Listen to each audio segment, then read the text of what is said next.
KRBR, Richard Brodigan Radio. This is a chapter from my novel, Trout Fishing in America. The chapter is called The Hunchback Trout.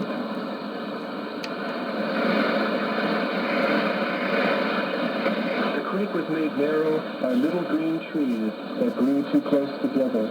The creek was like 12,845 telephone booths in a row, with high Victorian ceilings, and all the doors taken off, and all the backs of the booths knocked out. Sometimes when I was fishing in there, I felt just like a telephone repairman, even though I did not look like one.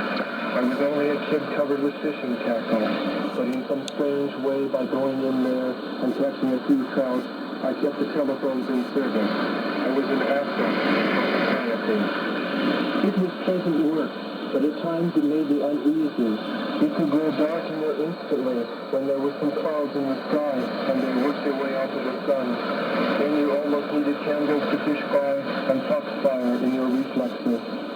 Once I was in there when it started raining. It was dark and hot and steamy.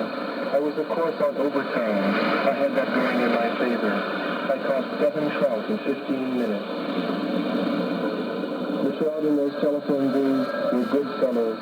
There were a lot of young cutthroat trout, 6 to 9 inches long, perfect trout, commercial trout. Sometimes there were a few fellows, 11 inches or so, in the long-distance calls. I've always liked cutthroat trout. They put up a good fight, running against the bottom and then broad jumping. Under their throats they fly the orange banner of Jack Dennison. Also in the creek were a few stubborn rainbow trout, seldom heard from, but they're all the same, like certified public accountants. I catch once every once in a while.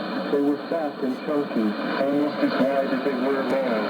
Something trout called squire trout. It used to take me about an hour to hitchhike to that creek. There was a river nearby. The river wasn't much. The creek was where I punched in. Leaving my card above the clock, I'd punch out again when it was time to go home. I remember the afternoon I caught the hunchback trout. A farmer gave me a ride in a truck. He picked me up at a traffic signal beside a bean field, and he never said a word to me. His stopping and picking me up and driving me down the road was as automatic a thing to him as closing the barn door. Nothing need be said about it, but still I was in no trouble than 35 miles an hour down the road, watching houses and rows of trees go by, watching chickens and mailboxes enter and pass through my vision. Then I did not see any houses for a while. This is where I get out, I said. The farmer nodded. The truck stopped.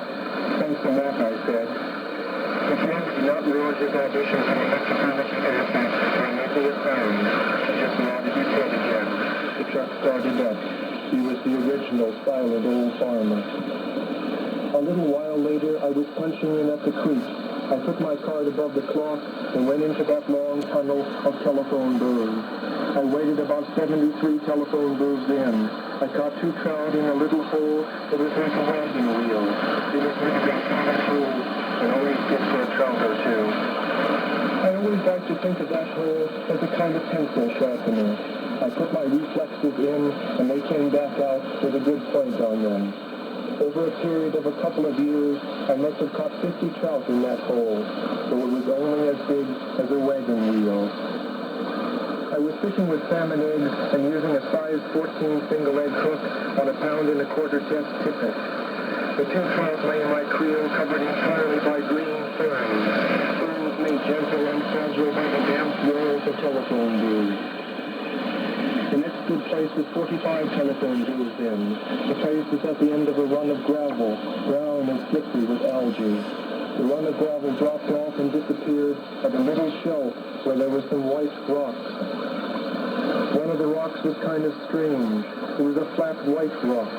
Off by itself from the other rocks, it reminded me of a cat I had seen in my childhood. The cat had fallen or been thrown off a high wooden sidewalk that went along the side of a hill in Tacoma, Washington. The cat was lying in a parking lot below. The fall had not appreciably helped the sickness of the cat, and then a few people had parked their cars on the cat.